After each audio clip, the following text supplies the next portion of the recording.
Hello friend, once again welcome.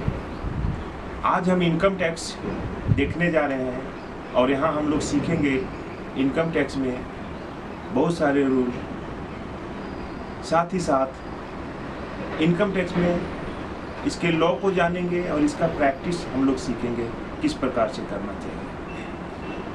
तो आज के वीडियो का सबसे मुख्य पार्ट जो है, इसमें हम लोग सीखेंगे introduction of income tax, types of tax levied in India, to whom it is imposed, किस पे ये लगाया जाता है। इसके बाद सीखेंगे charges section of income tax. फिर इसके बाद हम लोग सीखेंगे period cover during previous year या financial year. Previous year PY जो होता है वह एक ब्रॉड है, इसके लिए सेक्शन 3 डेडिकेटेड है। तो प्रीवियस ईयर को समझाने के लिए मैं एक अलग से वीडियो बनाऊंगा। और लास्ट में हम लोग सीखेंगे इसके सबसे अंतिम पार्ट में असेसमेंट ऑफ टैक्स।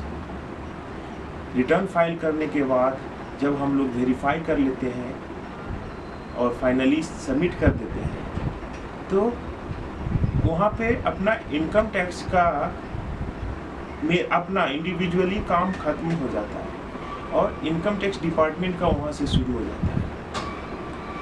सबमिट करने के बाद असेसिंग ऑफिसर के पास वो केस चला जाता है और आपके टोटल टैक्सेबल इनकम को वहाँ पे असेसिंग ऑफिसर एसेस करते हैं। और फिर उसमें अगर इनकम टैक्स रिटर्न फाइल करते वक्त कुछ डिमांड अगर उनको दिखता है तो वो आप पे डिमांड चार्ज करते हैं। या फिर अगर उन्हें लगता है कि इनके रिटर्न में इनकम टैक्स रिटर्न जो फाइल किया है उसमें इन्होंने ज़्यादा पे कर दिया है, तो वो फिर रिफंड को आपके पास आपके अकाउंट में वापस देते हैं, रिफंड करते हैं। तो चलिए वाइट बोर्ड की ओर देखते हैं। सबसे पहले हम लोग वाइट बोर्ड पे देखते हैं और सीखते हैं इनकम टैक्स के कुछ rule. Income tax act 1961। Income tax एक डायरेक्ट टैक्स है जिसे हम लोग सुपर टैक्स भी कहते हैं। इनकम टैक्स एक्ट 1961 के सेक्शन 1 में short title, extend and commencement दिया गया है। Short title, extend and commencement दिया गया है, जिसके तहत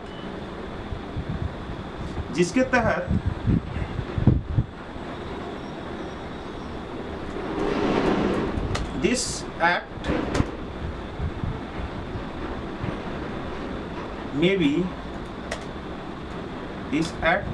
may be called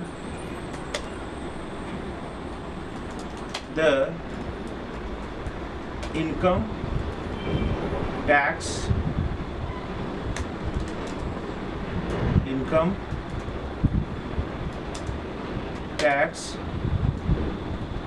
Act 1961।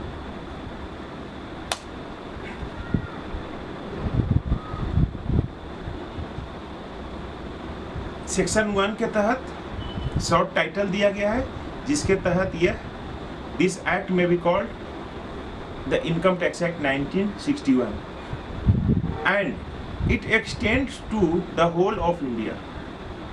Extend to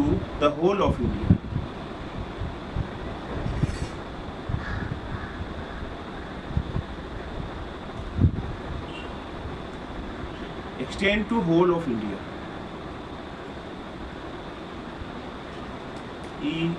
EXTENDS extends to the whole of India। यह संपूर्ण भारत पे लागू होता है।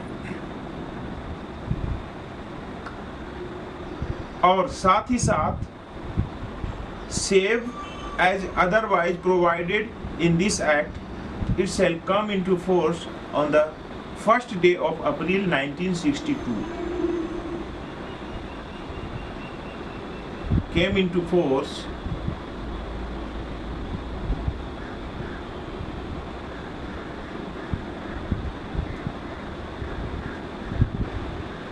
came into force from 1960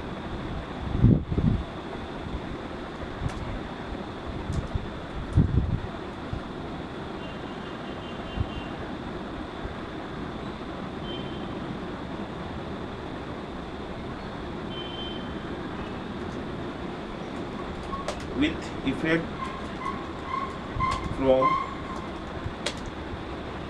1st April 1962 से यह पूरे भारत में एक्सटेंड हो गया, लागू हो गया।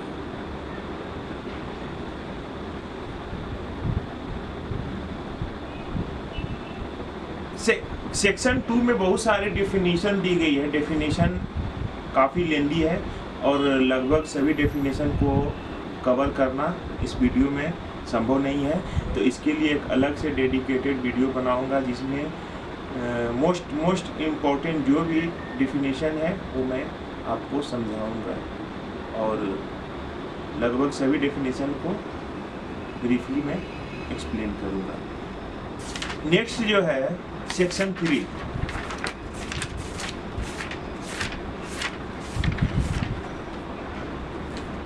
सेक्शन 3 प्रीवियस ईयर का डिफिनीशन देता है, डिफिनीशन करता है प्रीवियस ईयर। इसके बाद सेक्शन 4 की बात आती है। सेक्शन 4 एक मोस्ट इम्पॉर्टेंट सेक्शन है, क्योंकि जिस प्रकार से शरीर में प्राण है तो शरीर का अस्तित्व है, उसी प्रकार से इनकम टैक्स में सेक्शन 4 चार्जेस सेक्शन है। अगर सेक्शन 4 को ख़त्म कर दिया जाए, डिलीट कर दिया जाए, तो इनकम टैक्स का भी अस्तित्व खत्म हो जाएगा। यानी कि सेक्शन 4 डिलीट हो गया तो आपका इनकम टैक्स खत्म, सभी फिर ऐश से जियोगे, कोई टैक्स देने की जरूरत नहीं रह जाएगी।